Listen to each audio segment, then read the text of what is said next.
안녕하세요. 비가 오락가락 하늘의 뜻을 알아보기 힘들죠, 그죠? 오늘 그 마지막 5과 순종과 축복에 대해서 함께 하나님의 말씀을 듣기를 원합니다. 오늘 본문은 요한복음 6장 38절부터 40절까지 오늘 본문을 통해서 하나님의 뜻과 순종에 대해서 함께 나누겠습니다. 그렇게 해서 오늘 본문을 통해서 예수님의 순종을 우리가 배워서 우리도 예수님처럼 순종하는 삶을 살았으면 하는 그런 교훈 얻기를 원합니다. 지피지기면 백전백승 말고 오늘은 지피지기면 순종할 수 있다. 이런 생각으로 이제 제가 하는 일이 아시는 분은 알겠지만은 이제 건축 설계 일을 해요. 이제 건물을 지으려면은 도면을 그려야 되잖아요, 설계도를. 근데 그 설계도를 그린 걸 가지고 지자체, 시청 그런 데 가서 허가를 받아야 돼요. 모든 건물은 다 허가를 받아야 건물을 지을 수가 있습니다. 그러면 이제 그 허가를 받는 일까지가 이제 일도 이제 저희의 하는 일인데 가보면은 이제 그 법규를 적용을 하는 거에 있어서 담당하는 공무원이 생각하는 거하고 그 다음에 그 설계를 한 우리 설계하는 사람들과 생각이 다를 때가 있어요. 그러면 이제 고쳐야죠, 그죠? 허가를 내주는 사람 입장에서 요거 이렇게 바꿔 오세요, 그런단 말이에요. 그러면 이제 그걸 가지고 저희 내부에서 그 공무원이 하는 말이 맞느냐, 아니면 우리가 한 게 맞느냐, 이제 내부에서 이렇게 검토를 하다 보면은 저는 그럴 때가 있어요. 공무원 얘기가 맞는 것 같아요. 근데 그대로 하면은 굉장히 좀 불이익이 있어요. 그래서 저희 사장님이 저한테 가서 우리가 한 게 맞다라고 가서 설득을 하라고 하는 거죠. 그러면은 이제 나는 내 생각에는 그 사람 말이 맞는데 우리 거가 맞다라고 설득을 하려면은 이게 잘 안 되는 거죠. 왜냐하면은 내 마음 가운데 우리 거가 맞다라는 마음이 있어야 설득을 하는데 이게 그럴 때는 설득을 못하고 실패를 합니다. 이게 이제 내 생각이 다르기 때문이죠. 그래서 내가 설득하러 가기는 가지만 왜냐하면은 사장님이 그렇게 지시를 하셨으니까. 근데 내 마음 가운데 어떤 진실함이나 그죠? 그 확신이 없죠. 그럴 때는 이제 100% 설득을 하지 못하는 거죠. 그 사장님의 지시를 100% 이행하지 못하고 이제 실패하는 경우에 해당됩니다. 그리고 또 한 가지 이제 예로 이제 결혼을 하면은 우리 여기 결혼한 우리 또 다른 형제님도 계시는데 보통 아내들이 이제 심부름을 시켜요, 남편들에게. 심부름을 시키는데 대표적으로 이제 그 퇴근길에 뭐 이렇게 마트 가서 이제 뭘 사오라고 하죠. 저희 아내도 종종 시킵니다. 이제 저에게 뭘 사오라고. 어떨 때는 명확히 이거를 사오세요 하고 꼭 집어주는 경우가 있고 어떨 때는 그냥 아무거나 사오세요 그래요, 이제. 왜냐면은 어떤 제품의 A, B, C, D 회사가 다르고 그죠? 같은 A 회사 중에서도 또 무슨 무항생제, 무농약, 막 다 종류가 다 다르잖아요. 그죠? 근데 아무거나 사오라는 거야. 그래서 그래, 그럼 아무거나 사와도 되나 보지? 하고 내 기준에, 내 생각대로 사가지고 갑니다. 사왔어. 그럼 보고, 왜 이걸 사왔냐는 거야. 그래서, 아무거나 사오라며. 그래서, 아무거나 사오라고 했는데 하필 그걸 사왔냐는 거예요. 다른 건 다 좋은데 그거는 아니라는 거야. 그래서 그러면은 다른 건 다 좋은데 요것만 빼고 사와 하든지. 그러니까 나는 애써 심부름을 해주고 기분이 나쁜 거죠. 그죠? 그래서 아내의 일을 누군가의 의도를 모르면은 열심히 하고도 칭찬받지 못하고 마음의 상처를 입게 되죠. 오늘 주제가 순종과 축복인데 순종이라는 것은 순할 순, 따를 종, 순순히 따른다라는 의미를 가지고 있습니다. 순순히 따르는 거예요. 그러니까 누군가의 뜻대로 행하는 것이죠.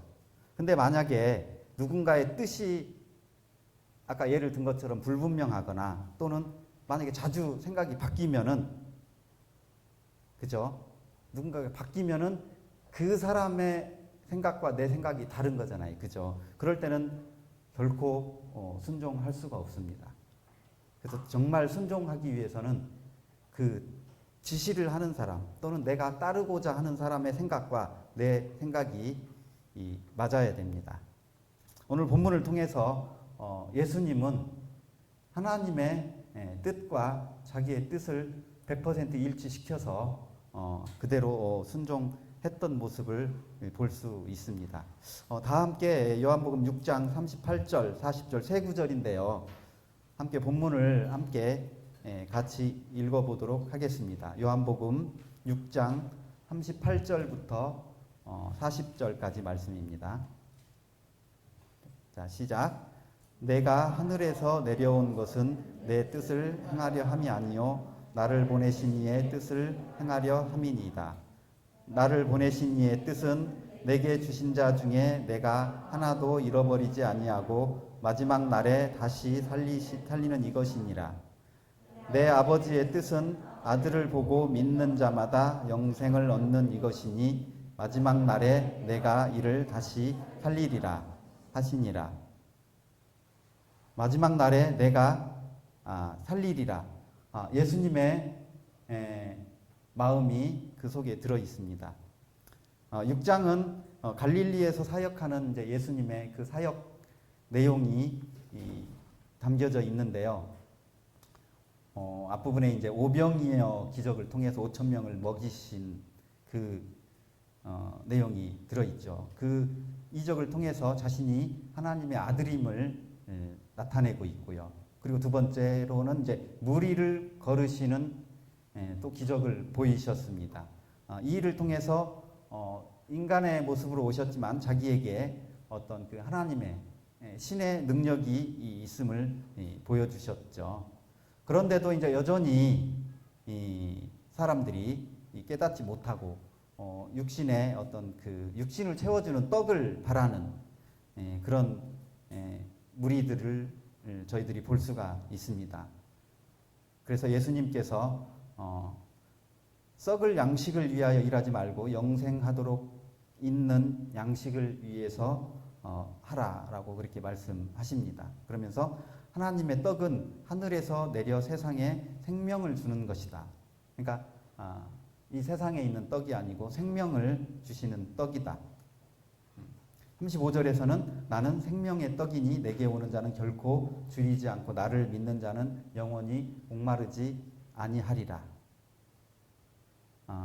이렇게 얘기하시면서 믿지 않는 사람들에게 자기 이적을 보여주셨지만 그 이적을 보여준 그 실질적인 그 의미를 깨닫지 못하는 그런 사람들에게 자신이 영생을 주기 위해서 세상에 온 하나님의 아들임을 이렇게 드러내셨습니다. 바로 이 직전 38절 앞전까지의 그 내용입니다. 그러면서 이제 38절부터 이제 진짜로 자기가 누구이고 자기가 이 세상에 왜 왔는지를 사람들에게 얘기를 하고 있는 그 내용이 오늘 본문 말씀입니다. 38절에서 순종을 위해서 이 땅에 오셨음을 밝혀주고 있습니다. 저희가 이 38절에서 좀 집중해야 될 부분이 자기 뜻이 아닌 아버지의 뜻을 행하러 왔다라고 얘기하고 있어요. 사실 아까 제가 저희 사장님의 지시를 따르기는 따르는데 내 생각과 다르기 때문에 설득을 할 수가 없는 얘기를 했는데 예수님도 아마 자기 생각은 따로 있고 하나님의 생각을 자기 생각을 버리지 못하고 하나님의 뜻을 행하는 그런 모습을 보였다면 온전히 순종하지 못했을 거라 생각이 됩니다. 그러나 예수님은 자기 뜻이 아닌 아버지의 뜻을 행하러 오셨다고 고백을 하고 있습니다. 우리가 내가 누구인지, 구원받은 성도이잖아요. 그죠? 그리고 나는 왜 구원을 받았는지를 명확히 알아야 하는 그런 교훈을 생각할 수가 있습니다. 39절에 그러면 이제 예수님이 내가 하나님의 뜻을 행하러 왔는데 그럼 하나님의 뜻이 무엇인가? 예수님이 그렇게 스스로 밝히고 계십니다. 두 가지가 있는데요. 자기에게 주신 자 중에 하나도 잃어버리지 아니하는 것이 한 가지가 있고 두 번째가 마지막 날에 다시 사는 것. 이게 두 가지 하나님의 뜻입니다.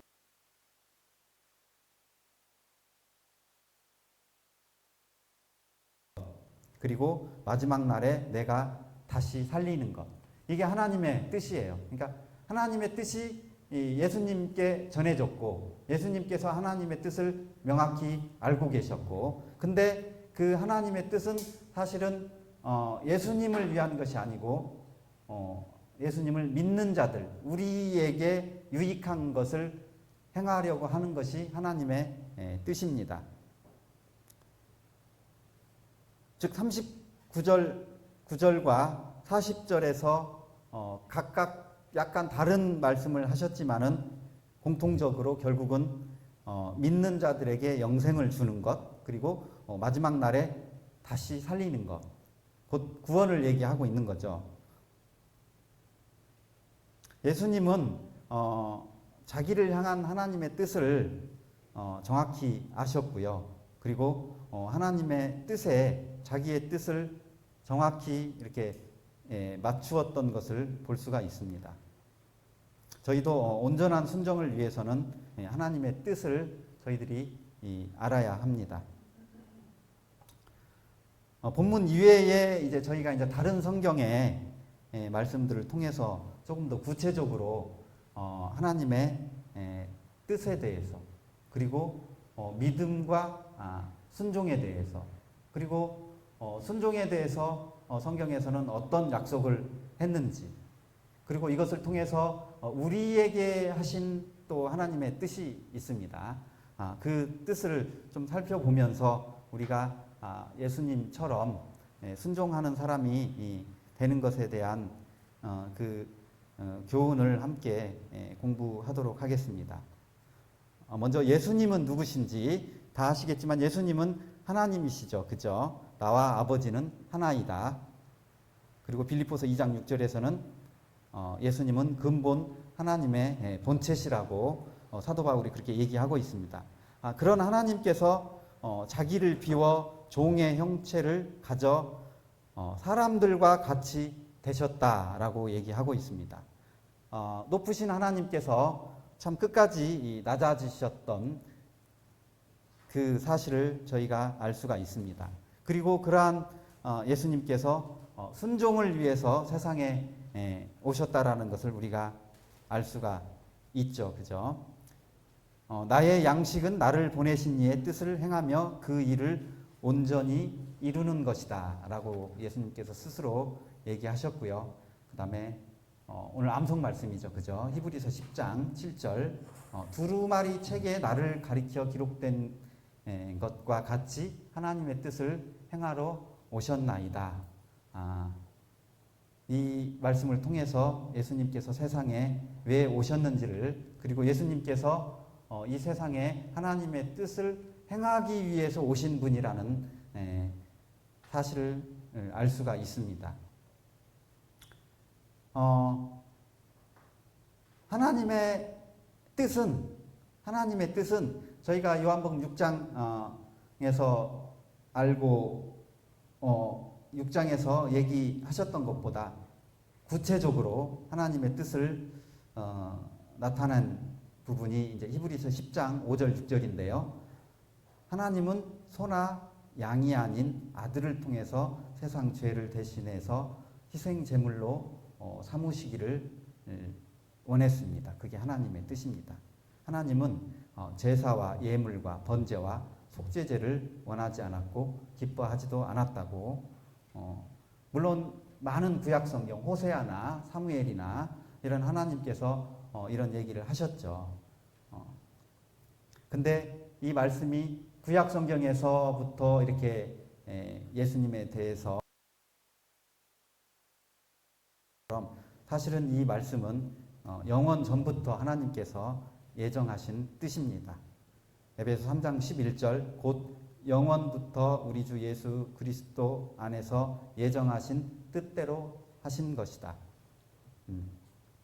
이렇게 하나님의 뜻이 성경에 밝혀 있고요. 이 일을 예수님을 통해서 하실 것을 하나님께서 영원 전부터 계획하고 계셨습니다. 이 뜻을 예수님께서는 아셨기 때문에 하나님의 뜻대로 예수님은 십자가에 달려 죽으셨죠. 그죠? 그리고 달려 죽으심으로 단번에 자기 몸을 아버지께 드렸습니다. 히브리서에서 원하시는 히브리서에 나타난 하나님의 뜻대로 행하신 것입니다. 이 뜻을 따라 예수 그리스도의 몸을 단번에 드리심으로 말미암아 우리가 거룩함을 얻었노라. 예수님은 어떻게 하나님의 뜻을 아셨을까요? 누군가의 뜻을 알기 위해서는 사실은 그분 또는 원하는 사람과 함께 오랫동안 같이 하면서 그 사람의 생각을 알고 그리고 내 생각을 그 사람이 알고 이런 관계가 지속적으로 유지될 때 사실은 우리가 누군가의 뜻을 잘 알 수가 있죠. 그죠? 저희 아내는 건강을 생각하는 쪽으로 신부를 시키는데 저는 자꾸 싼 것을 사오기 때문에 뜻이 안 맞는 거예요. 그죠? 저는 시장에서 물건 사올 때 저는 싼 걸 사와요. 그죠? 근데 아내는 무항생제 계란을 원한다든가, 그죠? 그 다음에 무슨 유기농 제품을 원하는데 나는 자꾸 싼 걸 사오니까 자꾸 뭐라고 하는 거죠. 그죠? 결혼 생활을 10몇 년, 16년 이렇게 오래 했어도 그 뜻이 안 맞는 경우도 있습니다. 그죠? 예수님은 태초부터 하나님과 함께 하셨죠. 그죠? 만세 전부터, 태초부터, 땅이 생기기 전부터 하나님으로부터 세움을 받았고, 그리고 창조하실 때 예수님께서 하나님과 함께 거기 계셨고, 그리고 예수님 스스로가 창조자가 되어서 하나님과 함께 기뻐하고, 그리고 즐거워하셨다고 잠언 8장 말씀에서 그렇게 기록하고 있습니다. 이렇게 순종하신 예수님을 하나님께서 영화롭게 하셨습니다. 그리고 모든 이름 위에 뛰어난 이름을 주셨습니다. 사도행전에서 아브라함과 이삭과 야곱의 하나님 곧 우리 조상의 하나님이 그의 종 예수를 영화롭게 하셨느니라 라고 사도 베드로가 복음을 전하면서 그렇게 고백을 했습니다. 또 사도행전 다른 부분에서는 죄사함을 주시려고 그의 오른손으로 높이사 임금과 구주로 삼으셨다라고 얘기하고 있죠. 빌립보서 2장 9절에서 모든 이름 위에 뛰어난 이름을 주셨다고 예수라는 그죠? 구원자이신 이름을 주셨습니다. 예수님께서 누구시고 그리고 하나님의 뜻이 어떤 거고 그리고 어떻게 하나님의 뜻을 알 수 있었고 하는 것들에 대해서 간략히 살펴보았습니다. 그 뜻을 근데 믿어야 되잖아요. 그죠? 믿어야 순종을 할 수가 있죠. 그죠? 믿지 않고서는 순종할 수가 없습니다. 아빠와 딸의 신뢰놀이라는 게 있어요. 유튜브에 보면은 이렇게 짧게 나오는 동영상이 있는데, 이렇게 테이블, 이렇게 식탁 높이의 테이블에 새아보다는 이제 좀 크죠. 그죠? 스스로 이제 이렇게 걸을 수도 있고 하는 딸아이가 있어요. 한 3살, 2살 정도. 근데 아빠가 딸아이한테 이렇게 뛰어내리라고 해요. 그 동영상에 보면은. 그러니까 아이가 뛰어내리겠어요. 이렇게 뛰어내리라고 하면 식탁 높이인데, 그죠? 이게 좀 이렇게 두려움이 있으니까 안 뛰어내리죠. 그러니까 아빠가 그 딸 앞에 정면에 서서 이렇게 안아주는 이렇게 자세를 취합니다. 그러면서 딸한테 걱정하지 말고 네가 뛰어내려도 아빠가 너를 충분히 받아줄 수 있으니까 뛰어내려라, 뛰어봐라 그러거든요. 그러니까 그 딸이 그 이후로 저쪽에서 이렇게 식탁에서 이렇게 한두 발 이렇게 해가지고 실제 뜁니다. 그래서 아들이 아버지가 기꺼이 딸이니까 기꺼이 이렇게 받아주죠. 이렇게 안아주죠. 그러면서 이렇게 딸이 굉장히 이렇게 재미있어가지고 그죠? 이게 즐거워하는 그런 동영상이 있습니다. 만약에 딸이 아버지를 믿지 못했다면은 결코 뛰어내리지 않았겠죠, 그죠? 거기에서 딸은 아빠가 자기를 이렇게 능히 이렇게 받아줄 수 있다라는 그런 믿음이 있었기 때문에 뛰어 내렸을 것입니다. 우리가 구원을 받기 위해서는 예수님을 통해서 하나님의 뜻대로 십자가에 달리신 그 사실을, 그리고 그 예수님께서 십자가에 달리심으로 인해서 우리가 죄사함과 그리고 다시 사는 것까지, 그리고 예수님의 부활을 통해서 우리가 장차 예수님과 다시 만날 수 있다라는 그 믿음이 있어야지 우리가 구원을 받습니다. 그죠? 하나님께서 그를 죽은 자 가운데서 살리신 것을 내 마음에 믿으면 구원을 받으리라. 그래서 믿음은 구원을 낳게 합니다. 그리고 믿음은 순종을 낳게 하죠. 근데 이 믿음과 순종은 사실은 동일한 것이에요. 그죠? 성경에서도 실제 순종하지 아니하는 자는 영생을 보지 못하고 믿는 자에게는 영생이 있고, 그죠? 믿는 것과 순종을 이렇게 동일하게 보고 있습니다. 그리고 야고보서에는 행함이 없는 믿음은 그 자체가 죽은 것이라고 얘기하고 있고요. 그리고 영혼 없는 몸이 죽은 것 같이 행함이 없는 믿음은 죽은 것이다. 그러니까 믿음과 순종은 어떻게 보면은 동일한 것이고요. 그런 측면에서 봤을 때 믿음이 없으면은 순종도 없고, 그리고 참된 믿음이 순종을 낳게 됩니다. 우리가 순종하게 될 때 하나님께서 복 주신다는 그런 약속을 성경에서는 얘기하고 있습니다. 그래서 순종과 약속과의 관계가 있습니다. 우리에게 우리의 순종을 통해서 하신 약속도 있고요. 예수님의 순종을 통해서 하신 약속도 있습니다. 한 사람이 순종하지 아니함으로 많은 사람이 죄인 된 것 같이 한 사람이 순종하심으로 많은 사람이 의인이 되리라 하는 말씀 있죠. 그죠? 예수님의 순종으로 인해서 우리가 의인이 된다라는 약속입니다. 또 반면에 우리의 순종을 통해서 하신 약속도 있죠. 그죠? 많은 약속을 하셨습니다. 첫 번째는 하나님의 나라에 대한 약속입니다.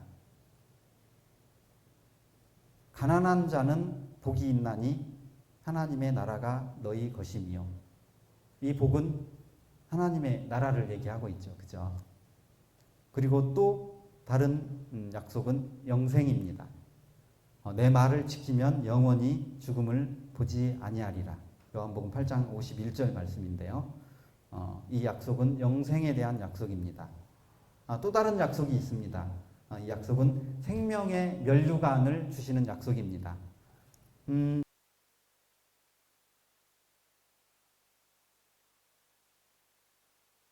근데 그 복이 주께서 자기를 사랑하는 자에게 약속하신 생명의 면류관을 얻을 것이다. 이 복이 생명의 면류관에 의한 복입니다. 지금까지 몇 가지 살펴본 약속을 이렇게 잘 보시면은 그 순종에 대한 이 약속이 곧 축복입니다.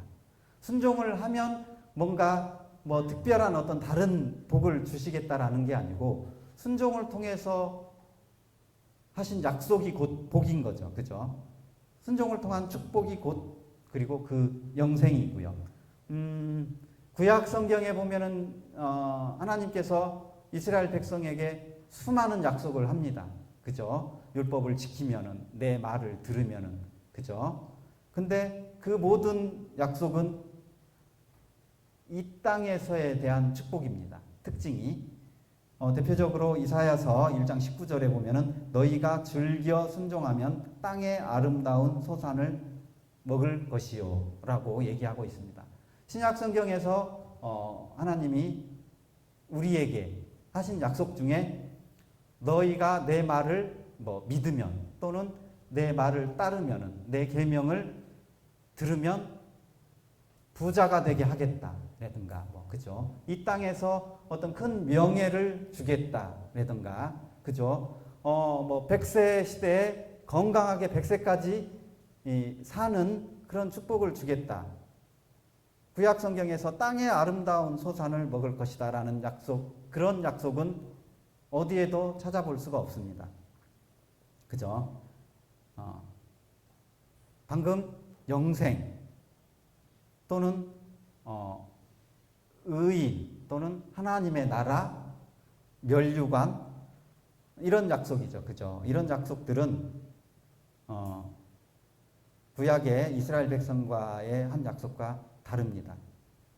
이 약속들을 통해서 우리가 알 수 있는 것은 하나님 나라에서의 축복은 영적인 것이라는 것을 알 수가 있죠. 그죠?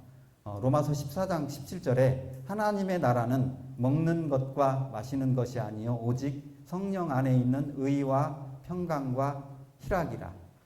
우리가 가끔 신앙생활을 하면서 믿는 사람이면서도 자기에게 어떤 불행이 왔을 때 또는 세상 사람들과 이렇게 자기 주변의 사람들과 비교했을 때 그죠? 세상 사람들이 보는 시각에서 누군가보다 좀 가난해 보이고 돈이 없어 보이고 능력이 없어 보이고 그죠? 공부를 못해 보이고 어떤 그 직장에서 높은 자리에 오르지 못해 보일 때 하나님을 불평하기도 하고 그런 모습을 많이 볼 수가 있습니다. 물론 저도 그럴 때가 있습니다. 그죠? 여러 가지 이유 때문에 하나님을 원망하기도 합니다. 근데 하나님은 우리에게 그런 약속을 해주신 적은 없어요. 그죠? 그렇지만 우리가 세상적인 기준으로 생각하기 때문에 그런 것들이 원망이 되죠. 그럼 좀 억울하다는 생각이 들 때가 있어요. 그럼 성도들은 이 땅에서 그런 세상적인 축복은 전혀 없느냐? 그러면 가난해도 또는 공부를 못해도 또는 건강하지 않아도 세상 사람들이 생각하는 그런 객관적인 어떤 기본적인 기준보다도 이렇게 훨씬 낮아도 그러면은 무조건 그거를 불평을 하지 말아야 되느냐? 성경에서는 명확히 그런 얘기를 하시지는 않았어요. 그죠? 그렇지만 하나님께서는 너희들에게 충분히 그죠? 원하는 대로 충분히 주시리라는 약속을 하셨는데 조건이 있죠. 그죠? 하나님 나라와 하나님의 의를 먼저 구할 때 넉넉히 공급하신다고 그렇게 얘기하고 있죠. 이 말씀을 통해서 하나님이 믿는 자에게 주는 약속, 축복의 중심이 다르다라는 거죠. 그러니까 이렇게 가난하게 내버려 두겠다 또는 그런 의미가 아니고 믿음 안에 있는 사람에게 중요한 것은 이렇게 먹는 거 또는 입는 거 이런 거에 있지 않다라는 거예요. 그죠? 즉 우리에게 중요한 것은 하나님께서 기뻐하는 일을 할 수 있느냐 없느냐. 그러니까 뭔가 먹을 것을 이렇게 배부르게 먹느냐 또는 이렇게 맛있는 것을 먹느냐 이런 게 중요한 게 아니라는 거죠. 그죠? 그리고 하나님께서 내가 어떤 삶을 살 때, 어떤 행동을 할 때 하나님이 나를 칭찬하시느냐, 여기에 중요함이 있다라는 거죠. 그죠? 핵심이 거기에 있다라는 얘기입니다. 너무 그래서 자기의 어떤 현실에 대해서 너무 그렇게 먹는 거, 입는 거 이런 것들을 너무 집중하게 되면은 우리 중에는 어느 누구도 하나님을 원망하지 않을 그럴 사람이 없을 것 같습니다. 우리는 모두가 허물과 죄로 죽었던 사람입니다. 그런데 하나님께서 은혜로, 그죠? 그리스도와 함께 우리를 살리셨습니다. 그래서 우리는 구원받은 자라고, 그리고 우리가 다 그런 믿음을 가지고 있습니다. 그리고 우리는 순종하는 자녀입니다. 베드로전서 1장 14절의 말씀입니다. 하나님은 우리에게 창조주 하나님이 되시고요. 그리고 또 하나님은 우리에게 구원을 주시는 생명의 말씀이기도 합니다. 그리고 하나님 본인 스스로가 구원자이십니다. 우리가 순종의 자녀로 거듭났기 때문에 우리를 다시 살리신, 우리를 구원하신 하나님께 순종하는 것이 하나도 이상하지 않습니다. 아까 제가 먹는 얘기, 그죠? 먹는 거, 뭐 이렇게 세상의 사람들과 세상 사람들이 보는 그런 기준의 축복에 대해서 잠깐 말씀을 드렸는데, 사실 우리도 좀 이렇게 잘 먹고 잘 살고 뭔가 이렇게 고민도 없고 어려움도 하나도 없고 아무런 문제가 없을 때 그러기를 바라죠, 사실은. 그죠? 근데 어떻게 보면은 그럴 때가 사실 우리에게는 영적으로는 가장 위험한 순간입니다. 왜냐하면은 하나님을 찾지 않기 때문이죠. 그죠? 하나님을 찾지 않아도 충분히 스스로 어떤 능력이나 또 세상에서 주는 그런 축복만 가지고도 충분히 이 땅에서 잘 살 수 있다고 생각하기 때문에 하나님을 잘 찾지 않습니다. 반대로 하나님을 찾을 때는 그럼 언제냐? 어려움을 겪었을 때, 그죠? 힘들 때, 아무리 내가 노력해도 도저히 감당이 안 될 때, 저에게도 그럴 때가 많이 있었어요. 아이들이 자라면서 아이들이 어렸을 때는 멋모르고 부모님이 시키는 대로 다 해요, 그죠? 근데 이제 점점 성인이 되고 이제 막 그 네모난 그 증이 하나가 생기는 거죠, 그죠?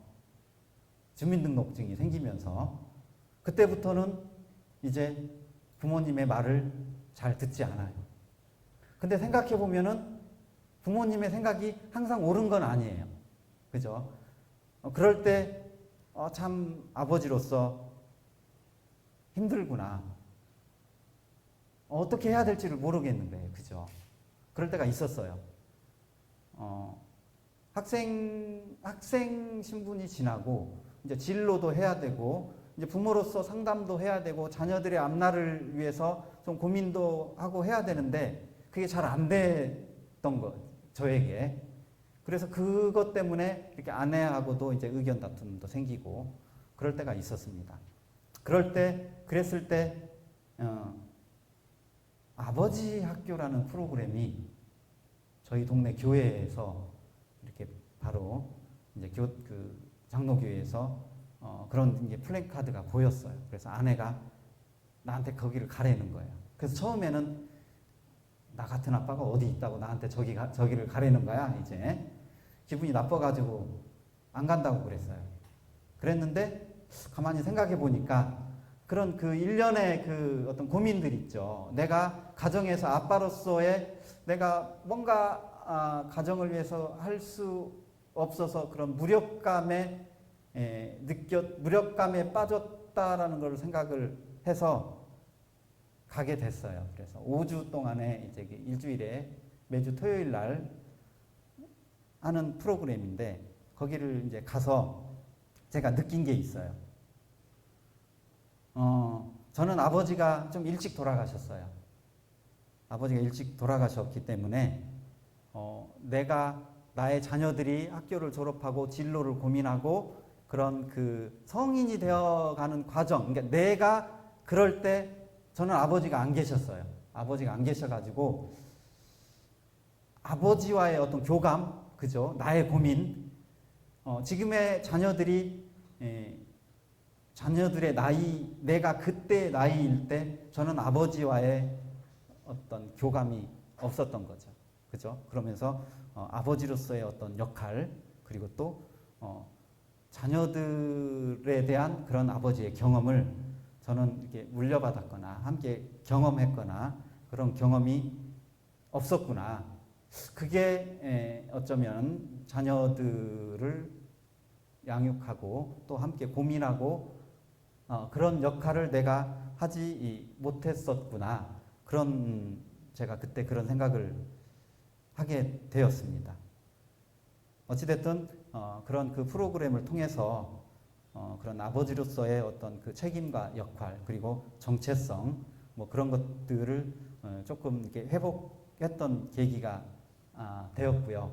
저에게는 육신의 아버지 대신에 하늘 아버지가 계시기 때문에 그 이후로 하늘 아버지를 더 찾게 되고 그런 고민거리를 더 의지하게 되고 했던 그런 계기가 되었던 적이 있었습니다.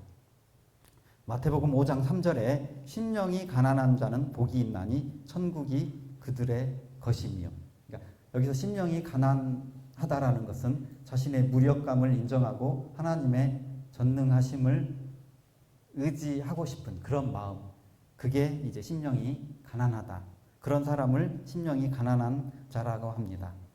그들에게 복이 있다고 하는 거예요. 그 복이 천국이라는 겁니다. 그죠?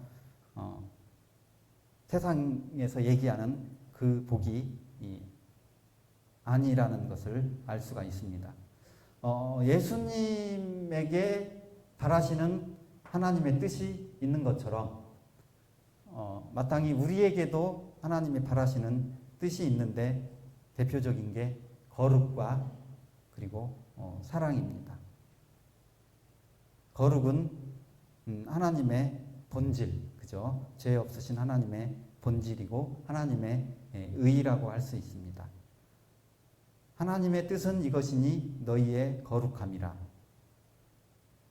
너희를 부르신 이는 거룩하신 이라. 우리는 예수님을 통해서 우리 죄를 사함받은, 죄 용서받은 그런 자들입니다.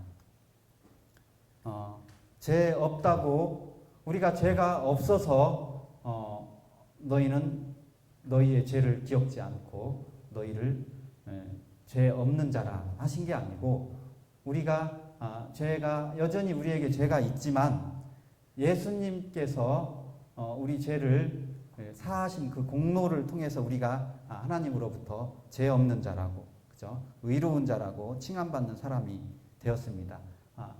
그렇기 때문에 너희들은 죄 없는 자, 즉 거룩한 자가 되어라라고 하시는 거죠. 우리 자신을 죄에 대하여는 죽은 자요.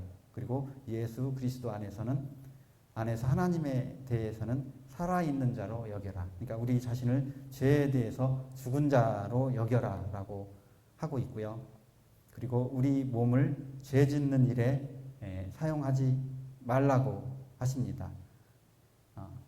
우리 몸을 하나님의 의를 이루는 데 사용하라고 하고 있죠. 로마서 6장 말씀입니다. 그리고 또 로마서 6장에서 사도 바울이 은혜를 더하게 하려고 죄에 거하겠느냐? 그럴 수 없느니라. 그죠? 그럴 수 없느니라라고 고백하고 있습니다. 우리는 계속해서 그럴 수 없다라고 그렇게 말해야 합니다.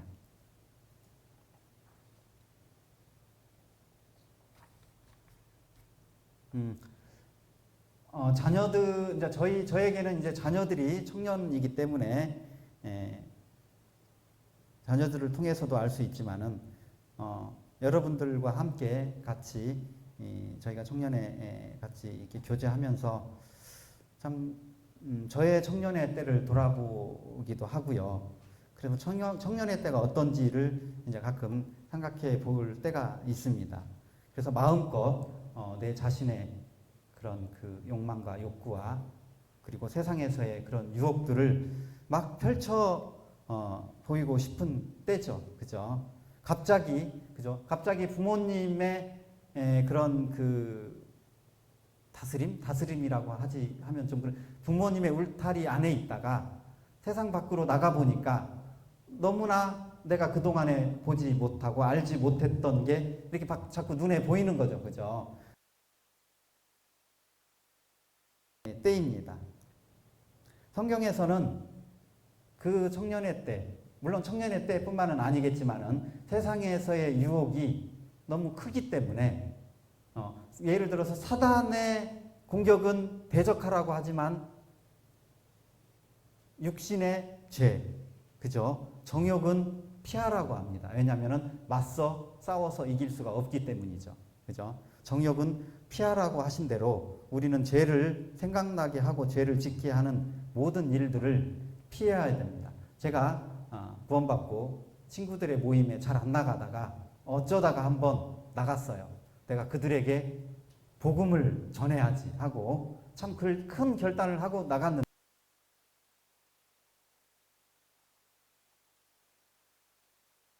알아야지. 왜냐? 복음 얘기는 한마디도 못 꺼내고 그 자리에서 어떻게 하면은 내가 이 자리를 벗어날 수 있을까? 내가 어떻게 하면은 저들이 권하는 저 술을 거절할 수 있을까?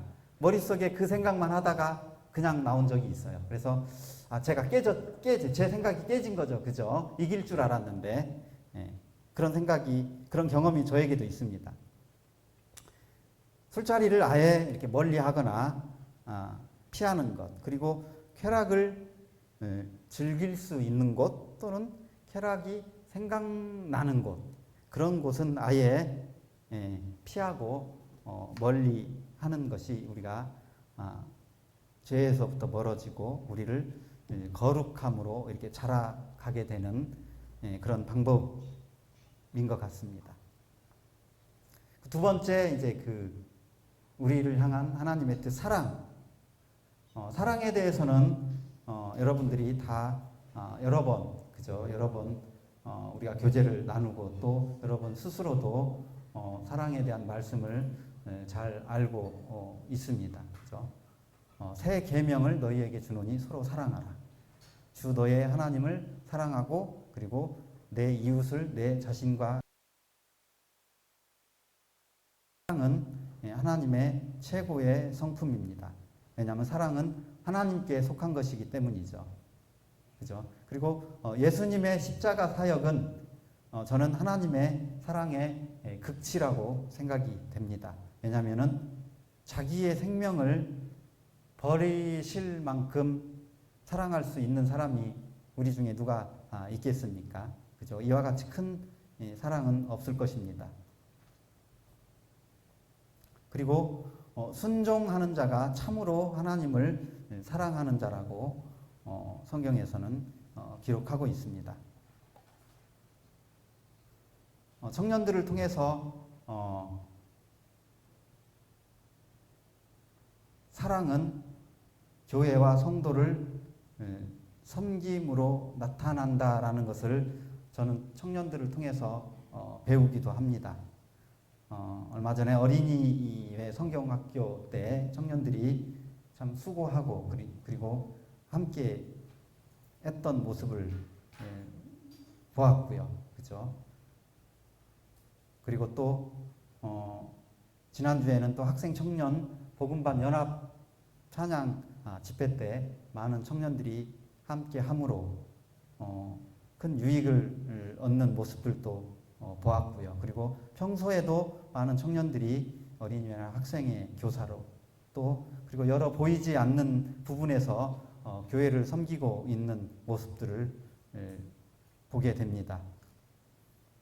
이런 모습들을 통해서 하나님의 사랑이 우리 이 서대문 청년들의 마음에 들어왔고 그 마음이 다른 성도와 그리고 교회를 섬기는 그 모습으로 나타납니다.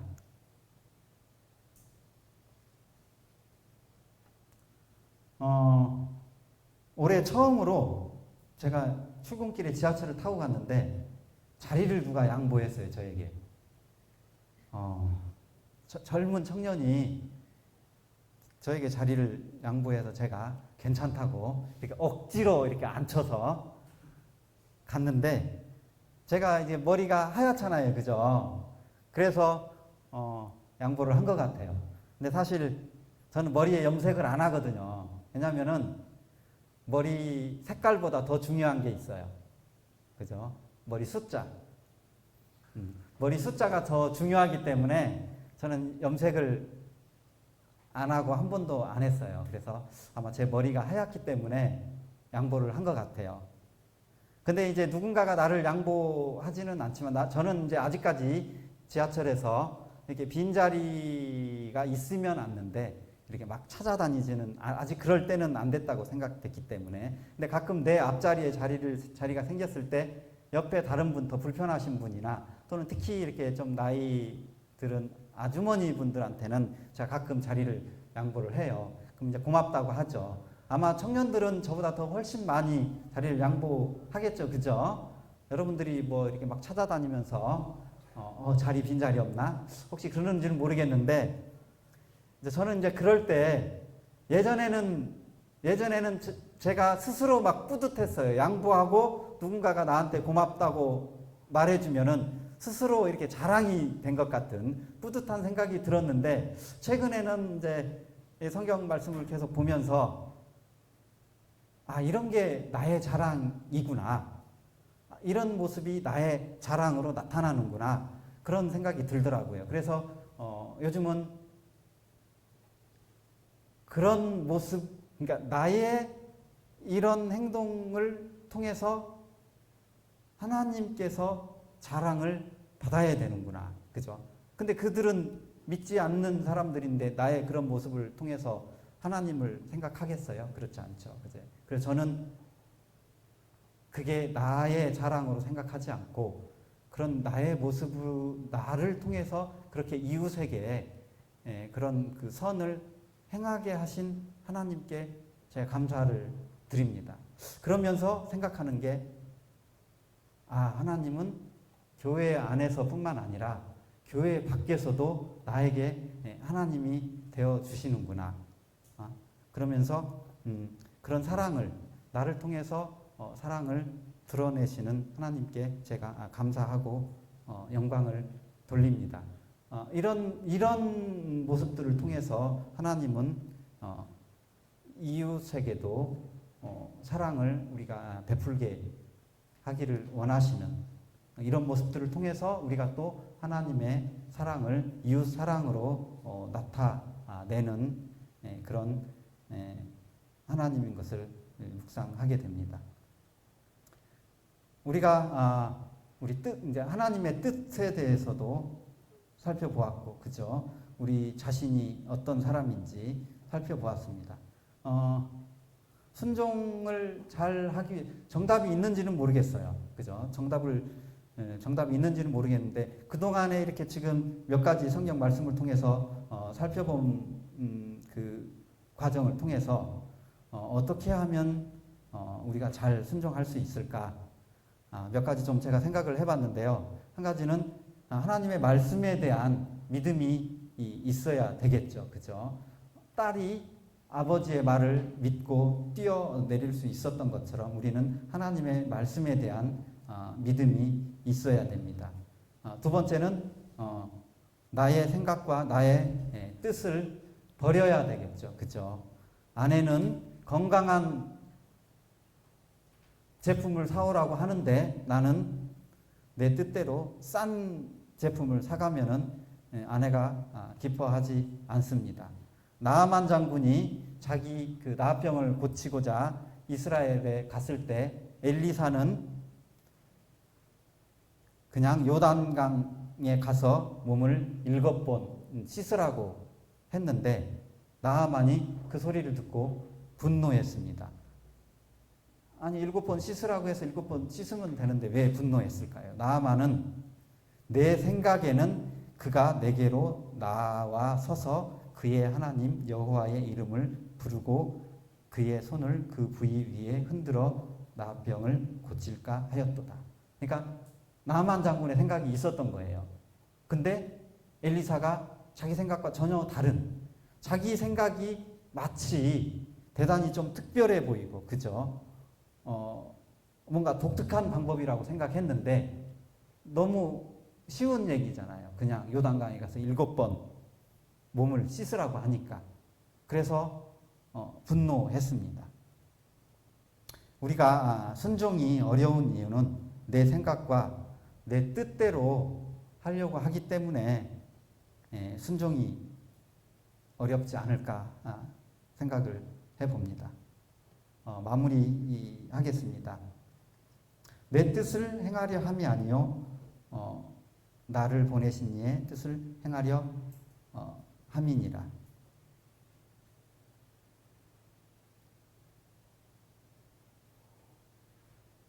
아담과 하와가 하나님의 말씀을 듣지 않고 자기 의지에 따라 선악과를 먹었을 때 하나님께 불순종했고요. 그러나 예수 그리스도는 자기 생각을 버리고 하나님의 뜻대로 순종함으로써 모든 사람을 살리는 선택을 했습니다. 성경 말씀이 때로는 잘 이해되지 않는 부분이 많이 있죠. 그죠? 항상 기뻐하고 쉬지 말고 기도하고 그리고 범사에 감사하라. 저는 이 말씀이 정말 어렵더라고요. 항상 기뻐하래.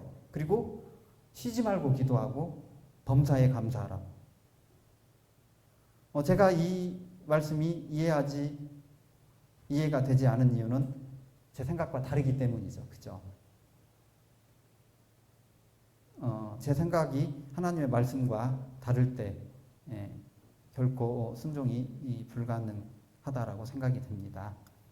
그래서 우리 모두는 첫 번째는 먼저 하나님의 뜻을 분별하고, 그죠? 그리고 우리의 자신의 생각을 하나님의 뜻에 이렇게 맞추었을 때 순종할 수 있음을 저희가 생각해야 되고요. 그리고 예수님께서 그와 같이 자기의 뜻을 버리고 순종했던 것처럼 우리가 순종을 위해서 부르심을 받은 하나님의 자녀들이잖아요. 그죠?